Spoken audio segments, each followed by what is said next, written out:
ठीक है,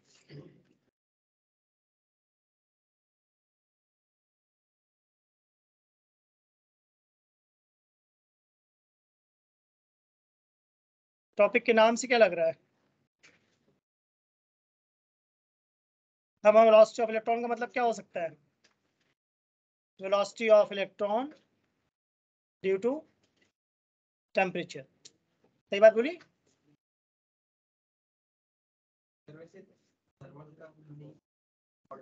हाँ, टेम्परेचर।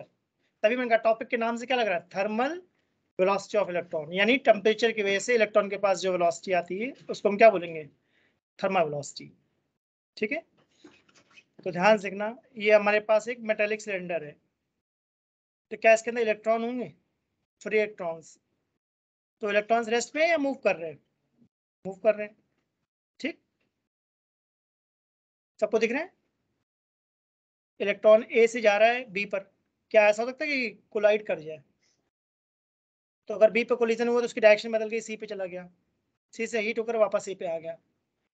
तो इलेक्ट्रॉन जो मूव कर रहा है, इसका मतलब क्या? इलेक्ट्रॉन के पास काइनेटिक एनर्जी है। सही। तो काइनेटिक एनर्जी का फॉर्मूला में क्या पता है? Half M V square. और कौन सा वी है? थर्मल। तो वी के सबस्क्रिप्ट में मैंने टी समझ में आया क्यों लिखा है? बताने के लिए वेलोसिटी, और ये वेलोसिटी किसकी वजह से? टेम्परेचर की वजह से। एक फॉर्मूला हमने 11 क्लास में पढ़ा था, काइनेटिक एनर्जी का फॉर्मूला होता है 3/2 kBT। याद आ रहा है? 3/2 kBT में टी कौन है? Temperature in kelvin. सही बात है। तो अगर न्यूमेरिकल में 27 डिग्री सेल्सियस बोलता है तो क्या करोगे? 273 ऐड करेंगे। ठीक, इसका मतलब मैं बोलना चाह रहा हूँ टेम्परेचर हमेशा किस में लेना है? केल्विन में। केबी का मतलब क्या है? बोल्ट्जमैन कांस्टेंट, जिसकी वैल्यू होती है R/N एवोगैड्रो। अगर याद कर लो तो अच्छी बात है। इसकी वैल्यू होती है 1.38 × 10⁻⁻23 joule per mole per kelvin.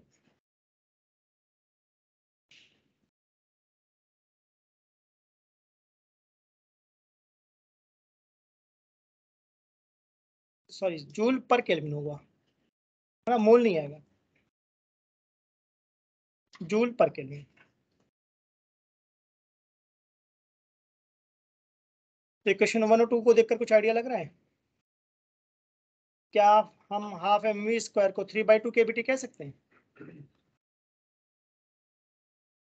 तो 2 से 2 कैंसिल हो गया, तो हमारी थर्मल वेलोसिटी क्या आ गई? 3 kBT/m का अंडर रूट। अब इस फॉर्मेशन से, इस फॉर्मूले से हमें क्या इन्फॉर्मेशन मिल रही है? कि जो थर्मल वेलोसिटी है वो proportional to under root T है। इसका मतलब टेम्परेचर राइज करने पर थर्मल वेलोसिटी इंक्रीज हो जाएगी। ठीक बात है।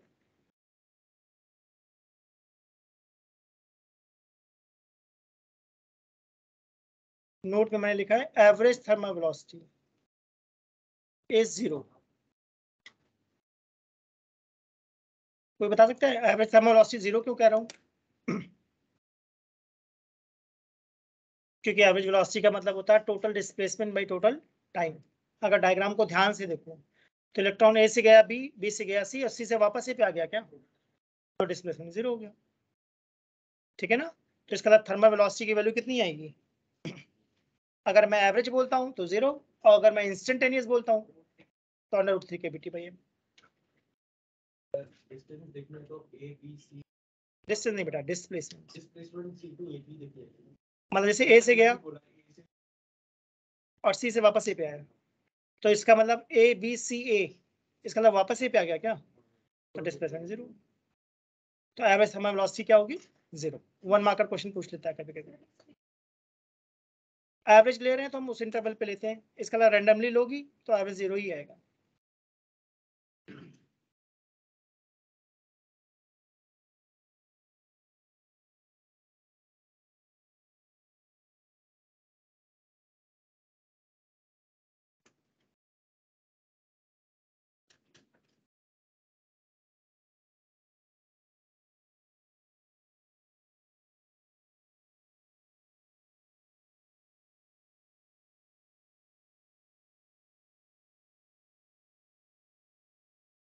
अगर ये नोट कर लिया तो इस पर क्वेश्चन ट्राई करें। सभी नोट कर लिए? सही। Average thermal velocity is 0 and general formula बताया मैंने थर्मल वेलोसिटी का √3 kT/m, और k का मतलब मैं क्या बोलना चाह रहा हूँ, बोल्ट्जमैन कांस्टेंट।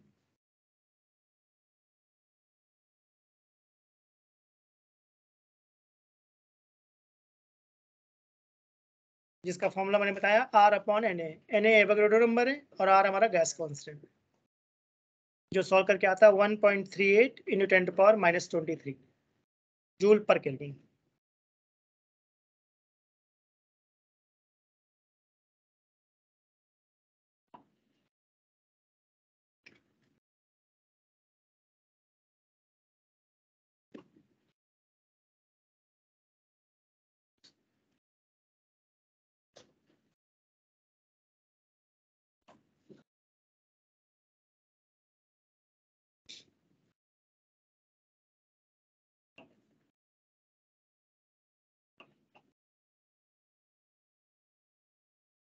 अगर ये क्लियर हो तो आगे बढ़े। ठीक है, क्वेश्चन करते हैं, लिखो। Find thermal velocity of electron at 27 degree Celsius.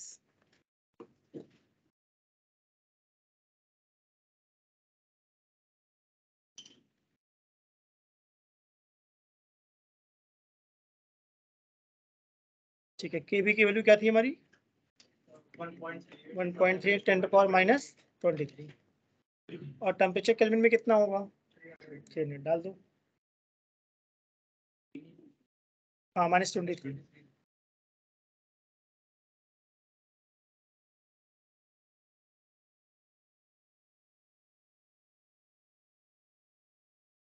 और मास ऑफ इलेक्ट्रॉन कितना पुट करेंगे हम? 10.1 बिल्कुल ठीक है। यहाँ पे हमारा कौन है? Mass of electron. सॉल्व करके बताओ कितना आ रहा है।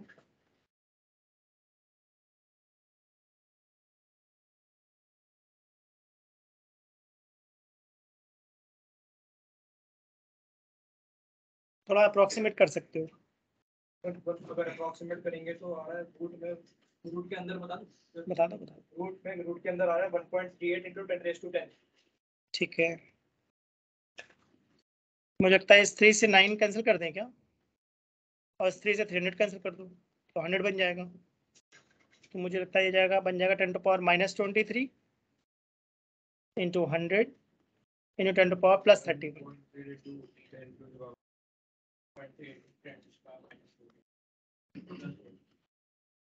ये बन जाएगा 33 -23 10⁻10, राइट।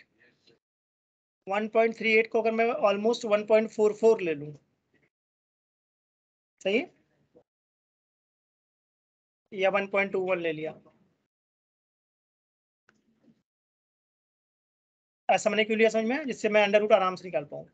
1.1 10⁻5, इसका मतलब इस न्यूमेरिकल से मैं तुम्हें आइडिया क्या देना चाह रहा हूँ, थर्मल वेलोसिटी बहुत कम है, बहुत ज्यादा है। 10⁻5 मीटर/सेकेंड बहुत ज्यादा है, राइट। 1 सेकेंड में कितना चल रही है? 100 किलोमीटर, बहुत ज्यादा है, ध्यान दो। 1 सेकेंड में 100 किलोमीटर।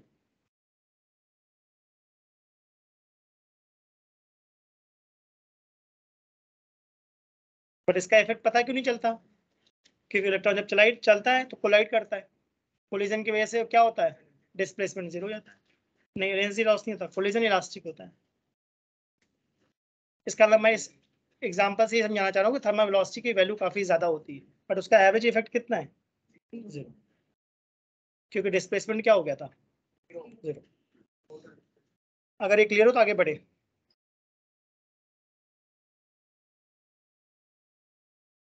किसी कोई डाउट हो तो पूछ सकते हो यहाँ तक। नेक्स्ट डालो ड्रिफ्ट वेलोसिटी, इस पे इंपॉर्टेंट लगाना, इससे क्वेश्चन आता है एग्जाम में।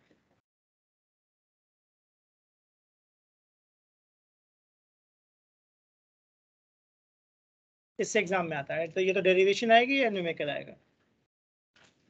तो पहले इसकी डेफिनेशन देख लेते हैं ड्रिफ्ट वेलोसिटी की।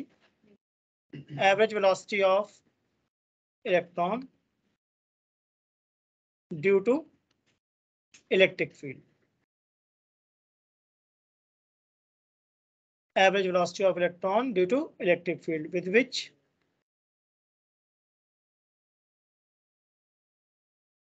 electrons are accelerated towards higher potential.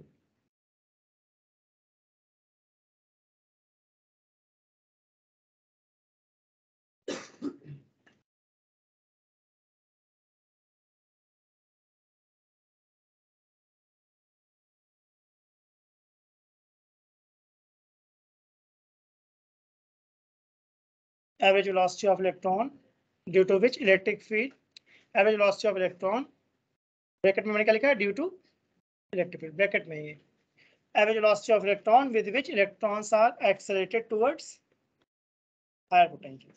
इसका मतलब क्या है देखते हैं। हमारा ये एक वायर है मेटल का, इसको हमने बैटरी से लगा दिया, तो क्या बैटरी में पोटेंशियल डिफरेंस होगा? ठीक है ना, ये हमारा पॉजिटिव साइड है और ये हमारा कौन है, नेगेटिव साइड। तो मैंने एग्जांपल के लिए लेफ्ट वाले को क्या लिख दिया है 10 वोल्ट, राइट वाले को लिख दिया मैंने माइनस कुछ ले लेते हैं -2 वोल्ट मान लो। ठीक है, तो क्या electric field higher to lower potential जाएगी? इसका मतलब electric field right to left चल रही है। अब यहाँ अगर कोई इलेक्ट्रॉन है तो क्या उस इलेक्ट्रॉन पे कोई फोर्स लग रहा होगा ड्यू टू इलेक्ट्रिक फील्ड, ठीक है? और इस फोर्स के से इलेक्ट्रॉन का पाथ कैसा हो जाएगा, स्ट्रेट लाइन या पैराबोला? पूछ लेता है एग्जाम में ये। जब इलेक्ट्रिक फील्ड नहीं थी तब ध्यान दो पाथ कैसा था, देख लो ये बात पूछता है एग्जाम में।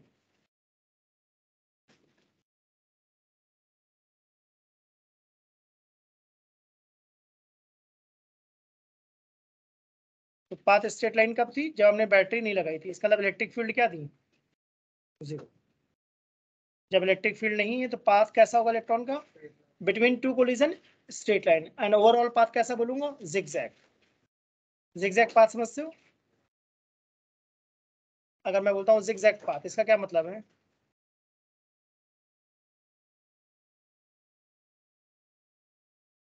Zigzag path of electron.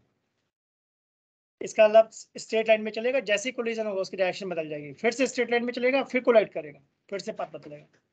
But between two collision कैसा पाथ होगा, straight line, provided electric field क्या हो, 0। इसका मतलब नो बैटरी। नो बैटरी पे कौन सी वेलोसिटी है, थर्मल वेलोसिटी। बैटरी लगाने से क्या आ गई, इलेक्ट्रिक फील्ड। इलेक्ट्रिक फील्ड की वजह से जो वेलोसिटी हुई उसको हम क्या बोलेंगे, ड्रिफ्ट वेलोसिटी। अगर ध्यान दे रहे हो इलेक्ट्रिक फील्ड की डायरेक्शन किधर है डायग्राम में, लेफ्ट टू राइट, सही। तो क्या इलेक्ट्रिक फील्ड इलेक्ट्रॉन पे कोई फोर्स लगाएगा,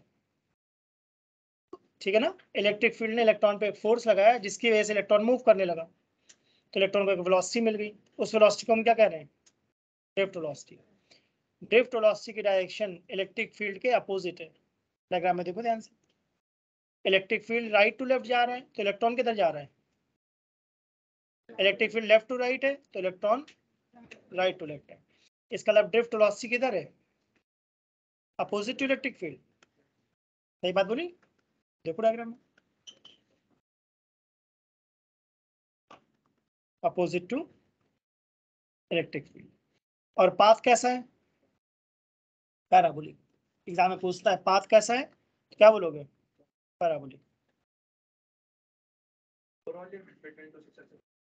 overall between two successive collision भी पैराबोलिक ही होगा, पैराबोलिक पाथ ऑफ इलेक्ट्रॉन। अब इसके डेरिवेशन करने की कोशिश करते हैं।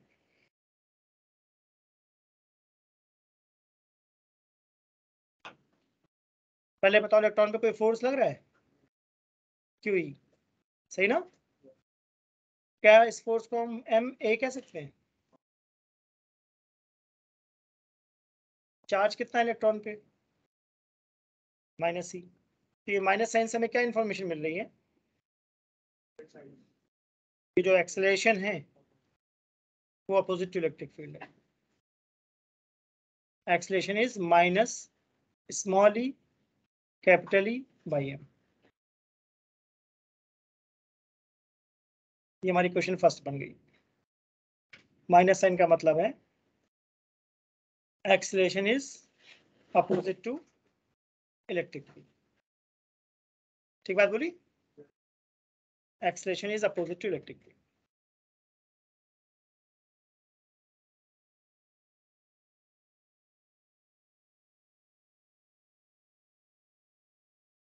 इलेक्ट्रॉन को ड्रिफ्ट वेलोसिटी क्यों मिली? इलेक्ट्रिक फील्ड की वजह से। इलेक्ट्रिक फील्ड नहीं थी, राइट? थर्मल वेलोसिटी क्यों मिली? टेम्परेचर की वजह से।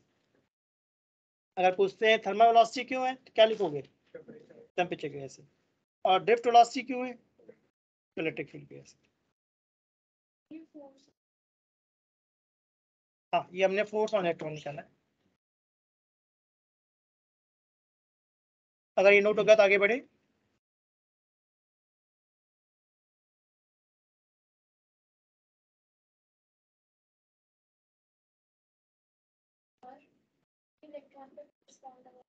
Electric field,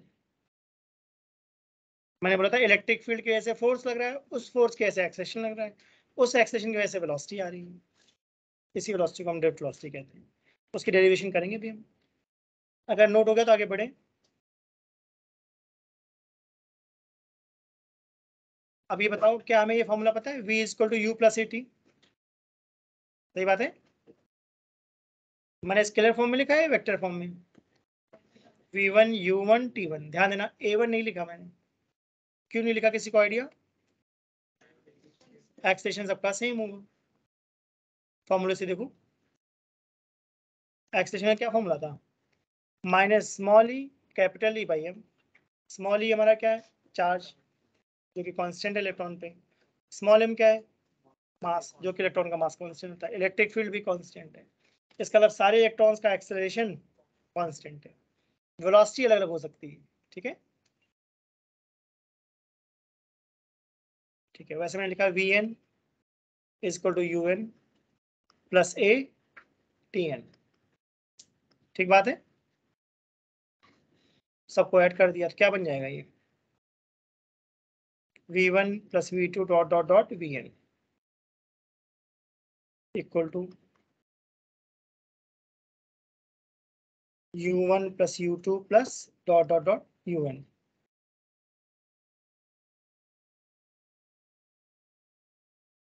plus A common है क्या? t1 plus t2 plus dot dot tn। हाँ बेटा बोलो, क्या चीज?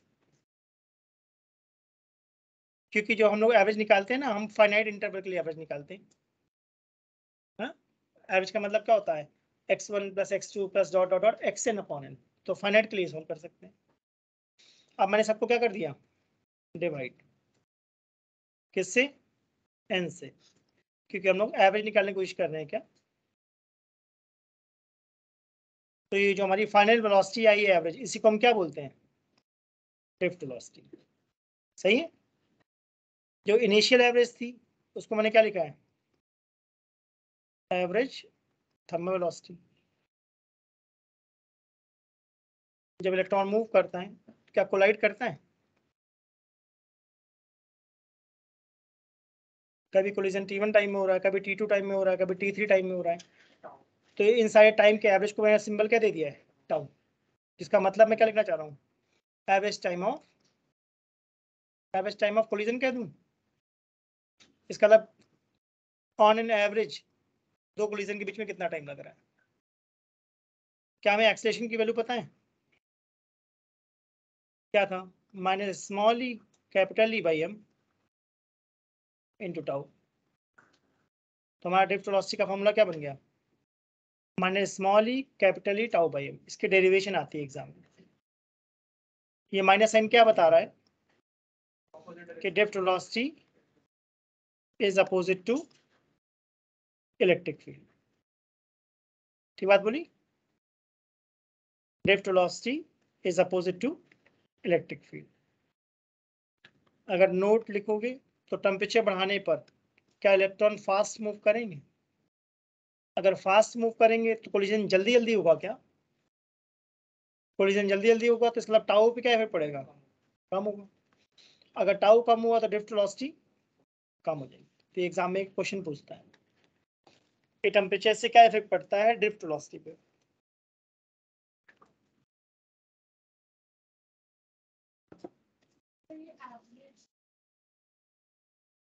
इनिशियली वेलोसिटी किसकी वजह से थी? इसलिए वो टेम्परेचर वाली आ गई। तो अगर तुम लोग नोटिस करो तो थर्मल वेलोसिटी क्या हो रही है टेम्परेचर बढ़ाने पे? बढ़ रही है, बट ड्रिफ्ट वेलोसिटी क्या हो रही है? कम हो रही है। इससे डाउट होता है लोगों को। टेम्परेचर बढ़ाने पे दो इफेक्ट है, थर्मल वेलोसिटी बढ़ेगी बट ड्रिफ्ट वेलोसिटी कम होगी।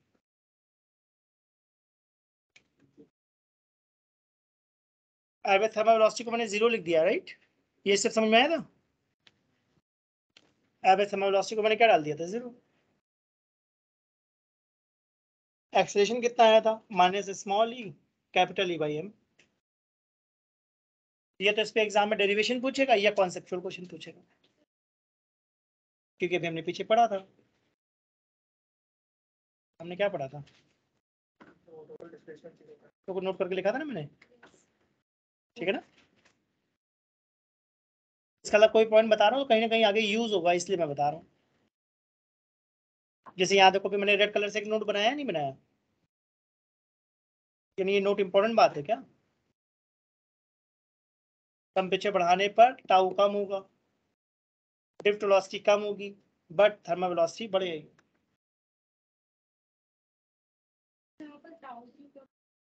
टेम्परेचर बढ़ाने पर इलेक्ट्रॉन तेज हो जाएंगे थर्मल वेलोसिटी बढ़ने की वजह से। अगर इलेक्ट्रॉन फास्ट मूव कर रहे हैं तो सोचो कोलिजन होने के चांसेस ज्यादा है या कम है?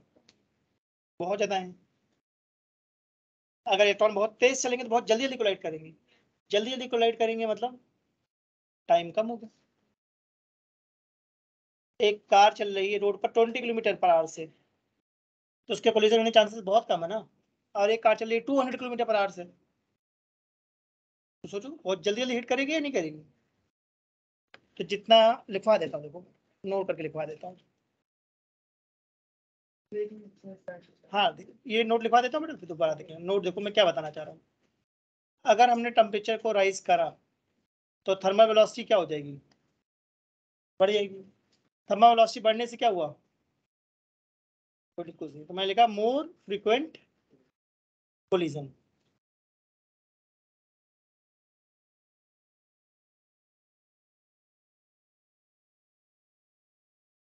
अगर मोर फ्रीक्वेंट कोलिजन है इसका मतलब मैं क्या बोलना चाह रहा हूँ? टाउ कम। फिर हमने फॉर्मूला क्या देखा था? Minus small E capital E tau by M. तो इस फॉर्मूले से मुझे क्या इंफॉर्मेशन मिलती है कि टाउ कम है मतलब ड्रिफ्ट वेलोसिटी भी कम।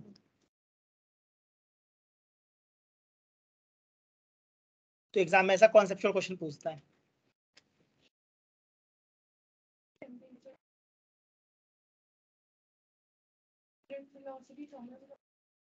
नहीं अलग है, दोनों अलग बातें। अलग बात है। थर्मल वेलोसिटी का फॉर्मूला हमने क्या पढ़ा था? Under root 3 kBT by M. तो जो थर्मल वेलोसिटी वो टेम्परेचर पर डिपेंड करती है नहीं करती? रूट पर। ठीक है, ठीक है ना? अगर आप टेम्परेचर चेंज करोगे थर्मल वेलोसिटी चेंज होगी। इनडायरेक्टली ड्रिफ्ट वेलोसिटी भी चेंज होगी क्या? Due to change in tau.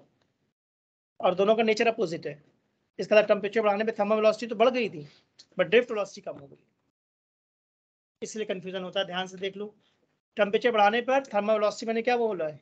ज्यादा हो जाएगी बट ड्रिफ्ट वेलोसिटी कम हो जाएगी। तो ये नोट लिखा था ना मेरे पीछे, देखो temperature rise tau decrease drift velocity decrease but thermal velocity increase.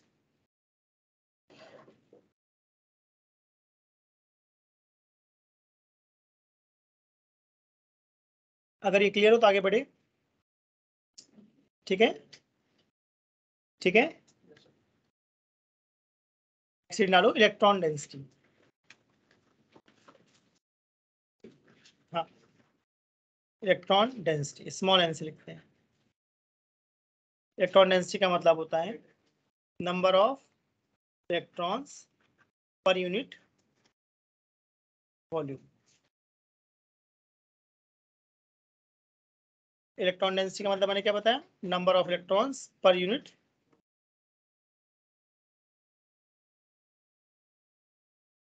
तो अगर हमारे पास एक वायर है जिसका area of cross section A है और लेंथ एल है, तो क्या वॉल्यूम को हम ए इंटू एल कह सकते हैं? ठीक है, ये सारे कॉन्सेप्ट न्यूमेरिकल्स में काम आएंगे।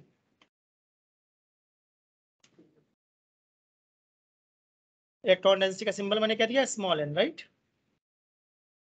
ठीक है, अगर ये क्लियर हो तो आगे बढ़े। एन हमारा है नंबर ऑफ इलेक्ट्रॉन्स। एन का मतलब मैं क्या लिखना चाह रहा हूँ, नंबर ऑफ इलेक्ट्रॉन्स। और एल का मतलब क्या लिखना चाह रहा हूँ, वॉल्यूम। तो अगर इस पे चार्ज क्यू है वायर पे, तो क्यू को मैं क्या लिखूंगा, एन ई। पढ़ा था कोई फॉर्मूला सा, Q is equal to N E. और आई का मतलब क्या होता है, क्यू बाई टी। सही बात है। तो क्या मैं कैपिटल एन को कुछ कह सकता हूँ, एन ए एल। देखो, तो कैपिटल एन को मैंने रिप्लेस कर दिया किससे, स्मॉल एन ए एल। क्या ये लेंथ बाई टाइम है,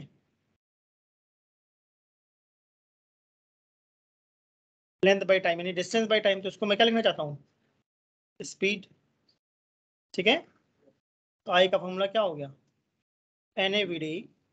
नावेद या वीना से लोग याद रखते हैं इसको, वी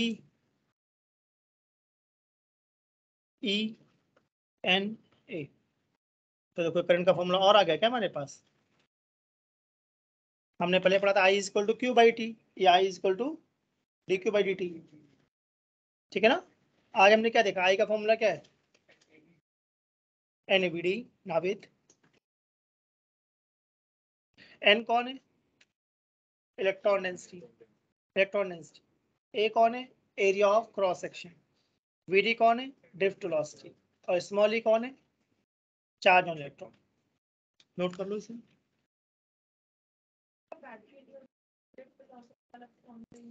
हाँ, अगर बैटरी नहीं तो फिर ड्रिफ्ट वेलोसिटी है। हाँ, मतलब फिर सिर्फ इक्वेशन फर्स्ट तक यूज कर सकते हैं। इक्वेशन 2 पे लर्न लिखना।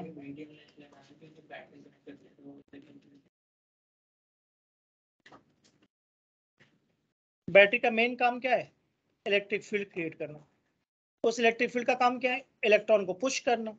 ड्रिफ्ट वर्ड का ना समझ में आता ना, धक्का दे देकर काम करवाना। तो इलेक्ट्रिक फील्ड पुश करती है इलेक्ट्रिक फील्ड को, किस डायरेक्शन में पुश करती है, अपोजिट टू इलेक्ट्रिक फील्ड। मतलब लोअर पोटेंशियल से हायर पोटेंशियल की तरफ। जैसे ग्राउंड फ्लोर से फर्स्ट फ्लोर पे कोई सामान अपने आप जाएगा या ले जाना पड़ेगा, ले जाना पड़ेगा, उसको मैं बोलूंगा ड्रिफ्ट। आप फर्स्ट फ्लोर से छोड़ दो तो ग्राउंड फ्लोर तो खुद ही आ जाएगा, लाना नहीं पड़ेगा। लॉजिकल लगा। तो इलेक्ट्रॉन इलेक्ट्रिक फील्ड के अपोजिट जा रहा है क्योंकि इलेक्ट्रिक फील्ड उसे क्या कर रही है, पुश कर रही है, फोर्स लगा रही है, जाओ। उस फोर्स की वजह से क्या हो रहा है, एक्सेलरेशन। उस एक्सेलरेशन की वजह से क्या आ रहा है, वेलोसिटी। उस वेलोसिटी को हम लोग बोलते हैं ड्रिफ्ट वेलोसिटी। जिसकी वजह से करंट आ गई, क्या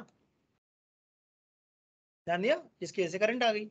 उस करंट का फॉर्मूला मैंने क्या बोला, आई इक्वल टू, हाँ, नावेद या वीना, जो अच्छा लगे याद कर लो भाई। चाहे वीना याद कर लो, चाहे नावेद याद कर लो, जो तुमको अच्छा लगता हो, जैसे याद हो जाए तुम्हें। फॉर्मूला याद होना चाहिए, बस मेन बात ये है। और ये छोटे छोटे फॉर्मूले बाद में बहुत काम आते हैं। जैसे कैपिटल एन किसके इक्वल है, स्मॉल एन ए एल। तो मैंने किससे याद कर लिया है, नल। एग्जाम में क्वेश्चन आते हैं लोग फिर पहचान नहीं पाते। अगर ये क्लियर हो तो आगे बढ़े। नेक्स्ट डालो इलेक्ट्रॉन करंट डेंसिटी।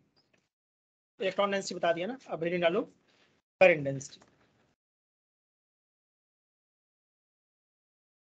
ध्यान देना, मैंने वेक्टर लगाया है क्या, जो करंट स्केलर होता है या वेक्टर, करंट स्केलर होता है, पर करंट डेंसिटी क्या होती है, वेक्टर। नोटिस करो, तो मैंने जे का फॉर्मूला क्या लिखा है, आई अपॉन ए। तो पहली बात करंट डेंसिटी कैसी है, वेक्टर, यूनिट क्या है, एम्पियर पर मीटर स्क्वायर, सही बात है। डेफिनेशन क्या है, current per unit area, current per unit area. हाँ, ई कैप, ई कैप क्यों लिखा है, डायरेक्शन के लिए, ठीक है। करंट डेंसिटी की डायरेक्शन क्या होगी, डायरेक्शन ऑफ इलेक्ट्रिक फील्ड, जिस डायरेक्शन में इलेक्ट्रिक फील्ड होगी उसी डायरेक्शन में करंट डेंसिटी होगी।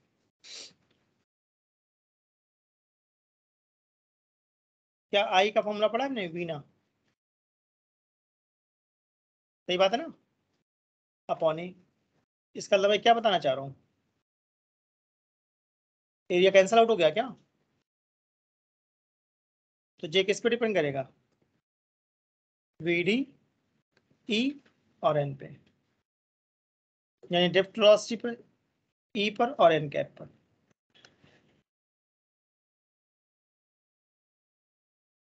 एन की वैल्यू होती है 10⁻29 पर मीटर क्यूब फॉर मेटल्स। मतलब बहुत कम है या बहुत ज्यादा है, बहुत ज्यादा है। 10⁻29 मैंने बोला है, प्लस 29।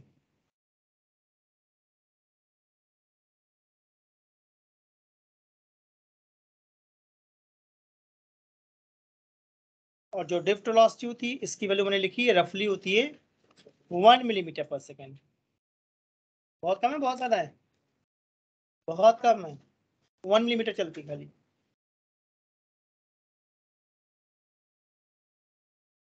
करंट स्केलर है बट करंट डेंसिटी वेक्टर है, राइट।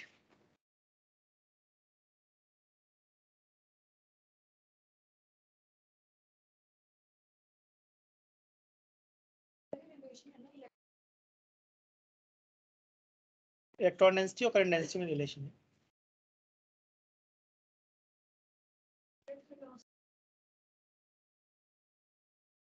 एवरेज ड्रिफ्ट वेलोसिटी, देखो डेफिनेशन में मैंने क्या लिखा है, एवरेज वेलोसिटी ऑफ इलेक्ट्रॉन। सबसे पहले देखो लिखा है एवरेज वेलोसिटी ऑफ इलेक्ट्रॉन, ठीक है ना।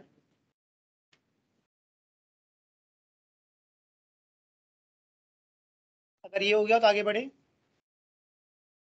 ठीक है। नेक्स्ट लिखो प्रूफ ऑफ ओम्स लॉ, ठीक है। प्रूफ ऑफ ओम्स लॉ,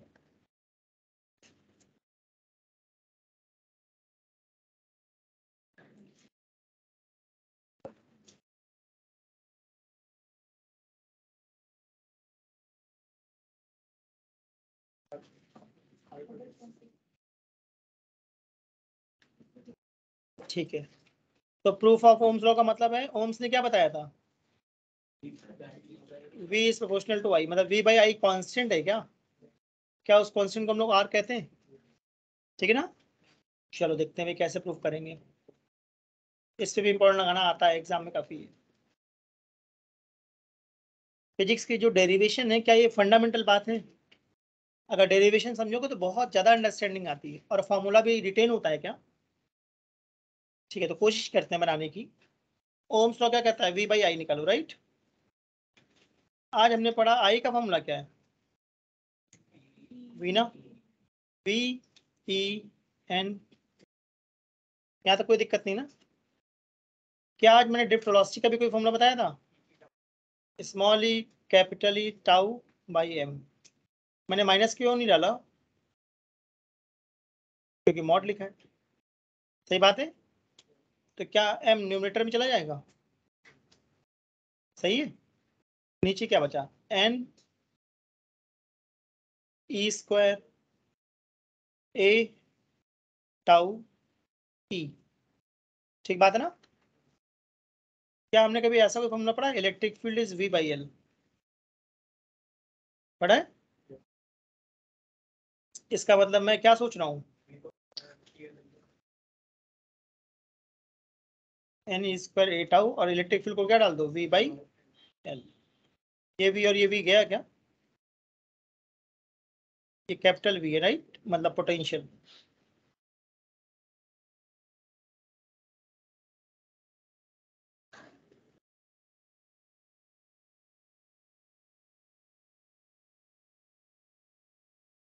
अब ठीक है,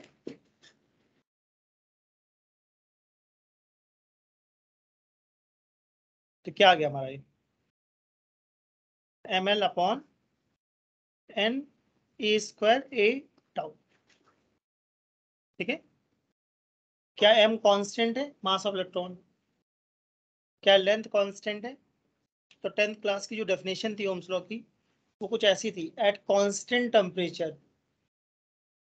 एक कंडीशन और होती थी, याद है किसी को?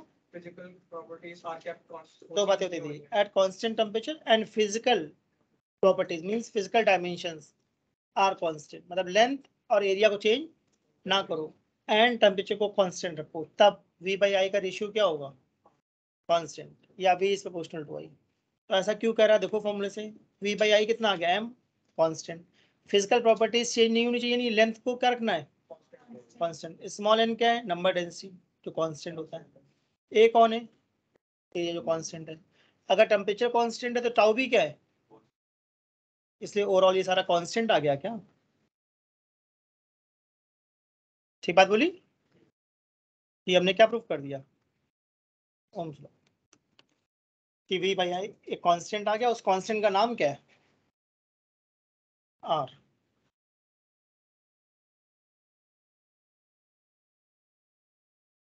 इसका मतलब इस डेरिवेशन से दो डेरिवेशन होती है, पहली डेरिवेशन मैंने क्या करी, ओम्स लॉ। अभी इसका कंटिन्यूएशन है और बताता हूँ, पहले इतना नोट कर लूँ। ओम्स लॉ में हमने क्या पढ़ा था, v is proportional to I या v is equal to I R. तो जो कांस्टेंट आता है वो कौन होता है, r। इस कांस्टेंट प्रूफ कैसे करा, जो हमारा राइट टर्म आया है वो क्या है, M L upon N E square A tau. M mass constant है, फिजिकल डायमेंशन सेम है, इसका मतलब लेंथ और एरिया को चेंज नहीं कर रही। टेम्परेचर कांस्टेंट है, मतलब टाउ कांस्टेंट है। इसका मतलब राइट में जो कुछ भी लिखा है सारा कांस्टेंट है। उस कांस्टेंट को मैंने नाम क्या दे दिया है, आर। आर का मतलब रेजिस्टेंस। हाँ ये आर का फॉर्मूला है, आर का फॉर्मूला है।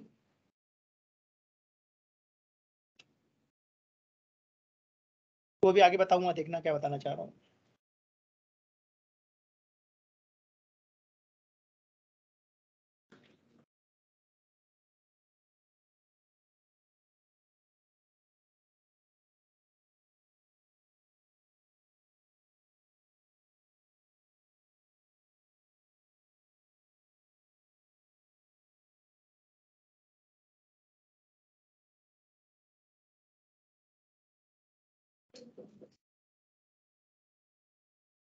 अगर हो गया तो आगे बढ़े सबका।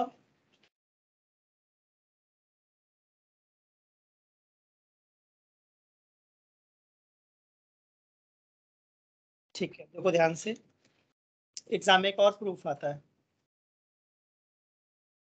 एग्जाम में कहता है प्रूफ करो जो रेजिस्टिविटी होती है उसका फॉर्मूला क्या होता है, M upon N square tau. ये कैसे प्रूफ करते हैं, देखो ये कंटिन्यूएशन, ये स्टार्टिंग से करना पड़ेगा, यहाँ तक करना पड़ेगा। अब इसके बाद देखो आर की वैल्यू क्या गई है, यहीं से शुरुआत करेंगे। आर इक्वल टू क्या था हमारा, M L upon N square A tau, N square A tau. अब क्या इस आर को हम कुछ ले सकते हैं, रोयल भाई।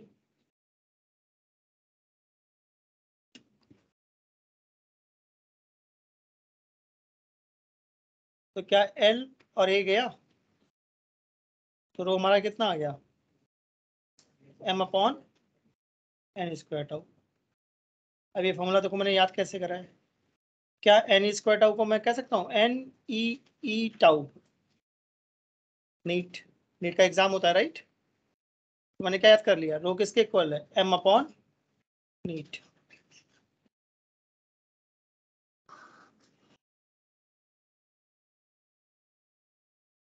ये फॉर्मूला याद करना है। हाँ नहीं नहीं, शुरू से पूरा शुरू से करेंगे।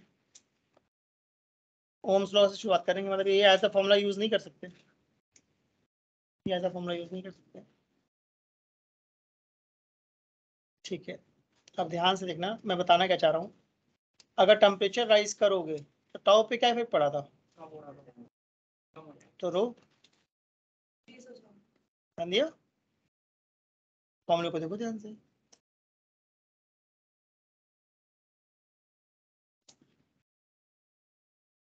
ये हम मेटल्स की बात कर रहे हैं, इसका लगा ग्राफ पूछे मैं, रेजिस्टिविटी वर्सेस टेम्परेचर का मेटल का, तो जैसे जैसे टेम्परेचर राइज करोगे रेजिस्टिविटी भी क्या होगी, बढ़ती जाएगी।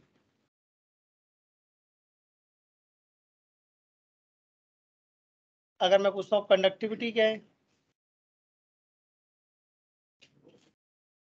कंडक्टिविटी का मतलब क्या है, 1 बाई रेजिस्टिविटी, 1 बाई रो। अगर एग्जाम में पूछता है व्हाट इज कंडक्टिविटी, तो बस लिखना है रेसिप्रोकल ऑफ रेजिस्टिविटी।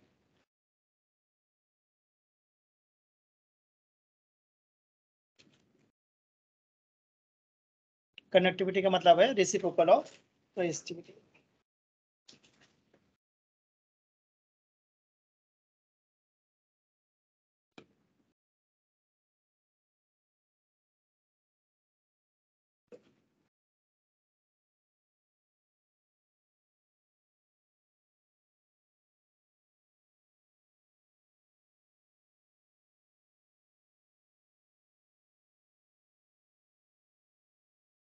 अगर ये क्लियर हो तो आगे बढ़े।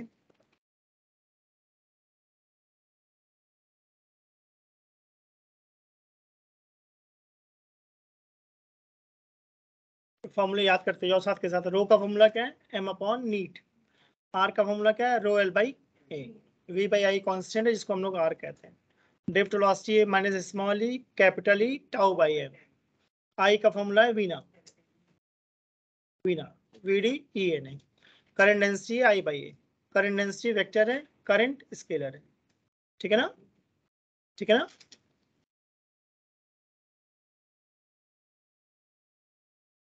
आप ध्यान से देखना, क्या हम लोगों ने v equal to I R पढ़ा है, सही है। आर का फॉर्मूला क्या होता है, रोयल बाई ए, सही बोला मैंने, क्या आर को रोयल बाई ए कह सकते हैं। ये मुझे क्या दिख रहा है, जी सही बात है, देख लो ध्यान से। रोयल इधर लाकर डिवाइड कर दिया, v बाई एल क्या दिख रहा है मुझे, ई, सही है। ए बाई रो किसके इक्वल आ गया, जे।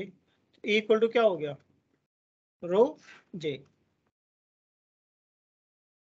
या थोड़ा और ध्यान से देखोगे तो क्या मैं 1 बाई रो को कुछ कह सकता हूँ, सिग्मा, सिग्मा। एक फॉर्म और बन गई, sigma E, J equal to sigma E. ध्यान से देखना मैं वेक्टर फॉर्म में लिख रहा हूँ क्या, E equal to rho J या J equal to sigma E. J equal to sigma E को हम बोलते हैं ओम्स लॉ। हाँ, Ohm's law in vector form. यानी जो फॉरेन ऑथर्स की बुक पढ़ी, मैंने देखा फॉरेन ऑथर्स क्या लिखते हैं, J equal to sigma E. Indian authors में क्या दिखता है, V equal to I R. Resnick Halliday वगैरह जब मैंने पढ़ी तो मैंने देखा वहां पे जे इक्वल टू सिग्मा ही लिखते हैं लोग।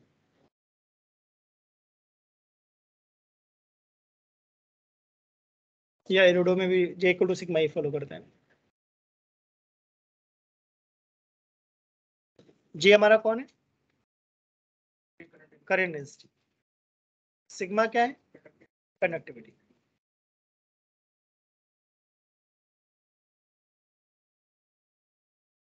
और ई हमारा कौन है, इलेक्ट्रिक फील्ड।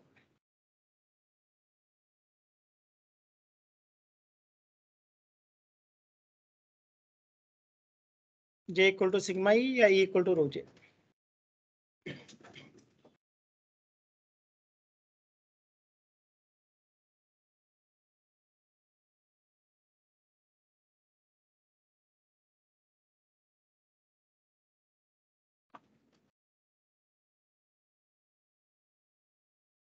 अगर ये सारा क्लियर हो तो आगे बढ़े।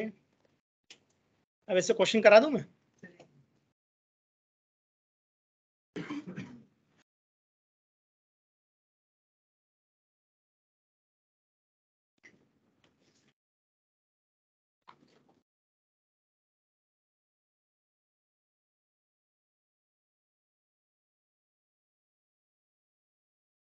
सब एनसीईआरटी ओपन करूँ।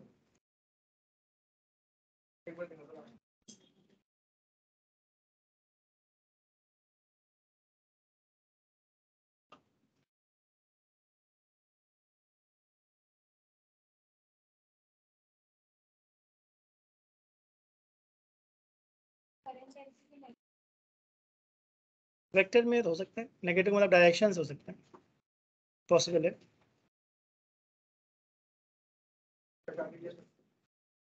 तो मैं इस पर क्वेश्चन कराता हूँ, उससे पहले एक बहुत इंपॉर्टेंट नोट लिखते हैं।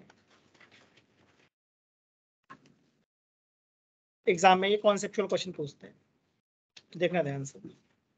क्या सबको वायर दिख रहे हैं? अब इस वायर में क्या खास बात है, यूनिफॉर्म है या नॉन यूनिफॉर्म है? नोटिस करा सबने? इसका मतलब एरिया एक जैसा नहीं है ना।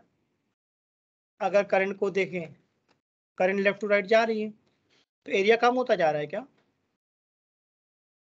ठीक है ना, अगर करंट को हम लेफ्ट टू राइट देख रहे हैं, तो राइट जाने पे एरिया क्या हो रहा है? कम होता जा रहा है, सही ना। वायर यूनिफॉर्म हो या नॉन यूनिफॉर्म हो, मैंने बहुत क्लियरली बोला है, करंट हमेशा क्या होगी? कांस्टेंट, चाहे यूनिफॉर्म हो चाहे नॉन यूनिफॉर्म। ठीक है। आई का फॉर्मूला हमने क्या पढ़ा है? वीना। अगर आई कांस्टेंट है, तो क्या मैं कह सकता हूँ V D E N A constant है? ठीक बात बोली। तो क्या मैं कह सकता हूँ वी डी और एरिया इनवर्स रिलेशन में, like equation of continuity A1 V1 equal to A2 V2। ध्यान दिया। तो अगर आगे जाने पे एरिया कम हो रहा है, तो ड्रिफ्ट वेलोसिटी पक्का ज्यादा हो रही है। ठीक बात बोली। क्वेश्चन पूछेगा ऐसा एग्जाम में कि 1 से 2 जाने पर करंट पे क्या इफेक्ट पड़ेगा? करंट सेम रहेगा। एरिया क्या हो गया है? कम हो गया है, तो ड्रिफ्ट वेलोसिटी क्या हो जाएगी? ज्यादा। क्या ड्रिफ्ट वेलोसिटी का ऐसा कोई फॉर्मूला है, minus small E capital E tau by M? क्या ड्रिफ्ट वेलोसिटी ज्यादा हो रही है? इसका मतलब इलेक्ट्रिक फील्ड भी ज्यादा हो रही है क्या? क्राउडेड हो जाएगी। N2 पे इलेक्ट्रिक फील्ड क्राउडेड हो जाएगी, पास पास आ जाएगी। पास पास मतलब stronger electric field. Current density का फॉर्मूला क्या होता है? आई बाई ए। करंट कांस्टेंट है क्या? एरिया कम होता जा रहा है, तो करंट डेंसिटी क्या होगी? इंक्रीज हो जाएगी।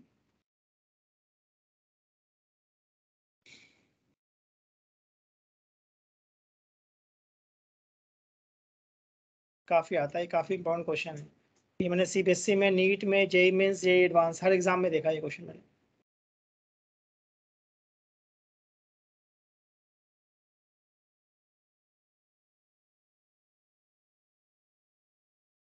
तो मैं सिंपल सा लॉजिक बताना चाह रहा हूँ, अगर वायर नॉन यूनिफॉर्म एरिया का है, मतलब एरिया कम ज्यादा हो रहा है, तो करंट पे कोई इफेक्ट, करंट सेम होगा, करंट डेंसिटी बदल जाएगी। जहाँ पे एरिया कम होगा वहां पे करंट डेंसिटी ज्यादा, जहाँ एरिया ज्यादा वहाँ करंट डेंसिटी कम।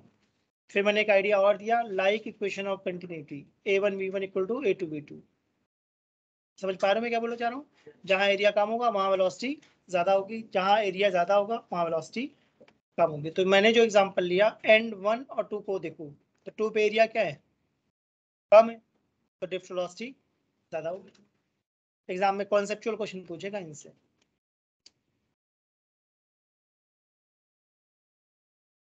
सही कॉन्सेप्ट देख लिया तो बहुत आसान लगता है, नहीं तो बहुत कंफ्यूजन होती है। इलेक्ट्रॉन डेंसिटी इसमें भी सेम ही है।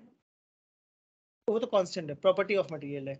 जैसे अगर कोई मुझसे पूछे इस मटेरियल, इसमें बताओ रेजिस्टिविटी क्या होगी, तो मैं क्या बोलूंगा? कांस्टेंट। वो तो मटेरियल की प्रॉपर्टी है। इलेक्ट्रॉन डेंसिटी क्या है? तो कांस्टेंट। ठीक है। तब देखें बुक में क्वेश्चन, सब लोग अपनी एनसीईआरटी में देखो, क्वेश्चन नंबर 18 का ए पार्ट तो नहीं है, 18 का ए पार्ट।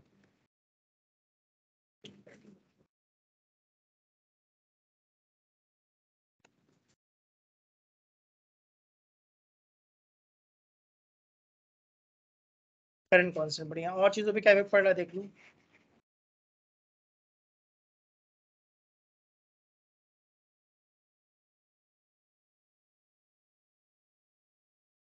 करंट तो पक्का कांस्टेंट होगी, करंट डेंसिटी पक्का कांस्टेंट नहीं होगी, इलेक्ट्रिक फील्ड भी वेरिएबल होगी, ड्रिफ्ट वेलोसिटी भी।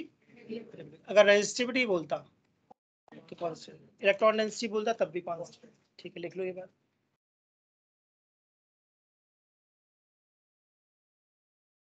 चलो एक न्यूमेरिकल करें इस पे अब, जो आज मैंने पढ़ाया उस पे। बहुत आसान क्वेश्चन, बस ध्यान से पहचानना कि मैं क्या बोलना चाह रहा हूँ।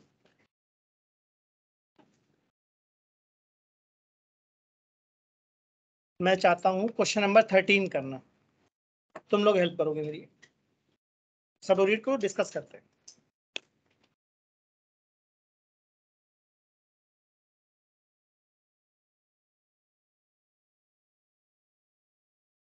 मैं चाहता हूँ बस रीड करो, फिर डिस्कस करेंगे। थोड़ा जूम कर दो।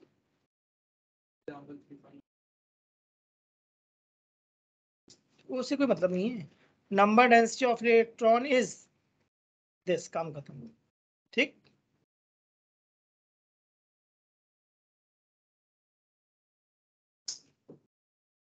क्या इलेक्ट्रॉन डेंसिटी 8.5 × 10⁻28 कह रहा है? क्या मैंने आज इलेक्ट्रॉन डेंसिटी का कुछ तुम्हें आइडिया दिया था? मैंने कहा था इलेक्ट्रॉन डेंसिटी कितनी होती है, 10⁻, वही तो लिखा है ऑलमोस्ट, सही है।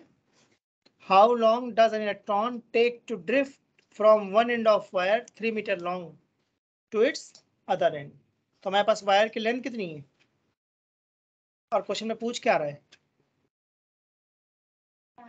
टाइम। हाउ लॉन्ग, टाइम पूछा है क्या? तो टाइम का फॉर्मूला क्या होता है? Distance upon speed. डिस्टेंस कितनी है, 3, और स्पीड मुझे चाहिए, कौन सी स्पीड चाहिए? ड्रिफ्ट वाली। क्वेश्चन में एरिया दिया हुआ है, करंट दिया हुआ है। आई का फॉर्मूला क्या होता है? वीना या नावेद, तो जिसको जैसा याद रहे, मुझे वीना याद रहता है या नावेद। आई हो सबको समझ में आया? आई इक्वल टू वीना से आई कितना है मेरा, 3। क्या मुझे वीडी चाहिए, है ना? तो अपॉन में क्या लिख दूंगा, ई एन। एन कितना था, 8.5 × 10⁻28, और एरिया कितना था, 2 × 10⁻। तो क्या मेरे पास वीडी आ गया है, सही ना? पुट कर दो, वीडी की वैल्यू क्या है, 3/E × 17 × 10⁻22, सही है। ई का मतलब क्या होता है, 1.6 × 10⁻−19 इंटू 17 × 10⁻22। तो क्या ये 1.6 × 17 × 10⁻3 आ गया, है ना? 17 को अगर 1.7 लिखूंगा तो 1.6 × 1.7 कितना आ जाएगा, 2.6 के आसपास अप्रोक्सीमेटली, × 10⁻4 सेकेंड्स। चेक करो बुक में क्या दिया है। ये मैंने एग्जैक्ट निकाला है या अप्रोक्सीमेट निकाला है? चेक कर देखो बुक क्या कहती है।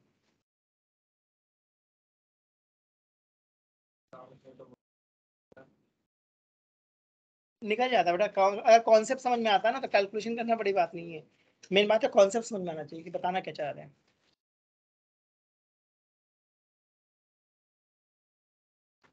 क्या दिया बुक का आंसर देखो, 2.7 इंटू 10⁻4, तो ऑलमोस्ट सेम आया नहीं है? तो मेरा काम है यहाँ मल्टीप्लीकेशन सिखाना है या कॉन्सेप्ट सिखाना? मल्टीप्लाई तो तुम्हें करना है, मल्टीप्लाई डिवाइड एग्जाम में। मैं बेटे को रफली मैच करवा देता हूँ क्या, कि बेटे को मेरा आंसर इतना आ रहा है, तो ऑलमोस्ट सेम आया नहीं है? ठीक बात है ना? अब चाहे तो एग्जैक्ट लाना तो एग्जैक्ट कैलकुलेट कर लो, एग्जाम में एग्जैक्ट करना पड़ेगा। अभी क्या वेरीफाई करना कि हमने जो कॉन्सेप्ट लगाया इट इज परफेक्टली फाइन। ठीक है, तो कुछ क्वेश्चन दे दो आज घर पे करने के लिए। मुझे लगता है तुम लोग क्वेश्चन नंबर 14 भी कर सकते हो, तो उसको मार्क कर लो। इंटरेस्टिंग क्वेश्चन है, घर पे करना, डिस्कस करेंगे। 14 मार्क कर लो, 17 भी कर सकते हो, 14, 17, 20। सीरीज पैरेलल कर लिया हमने, राइट? तुम लोग इन्फिनाइट सीरीज सिखाई है मैंने,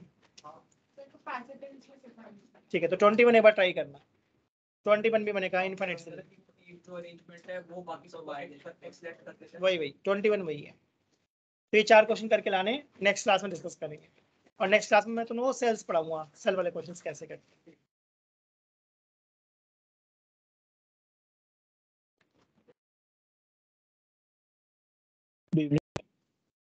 ना किसी को डाउट हो तो पूछ सकते हो। Thank you.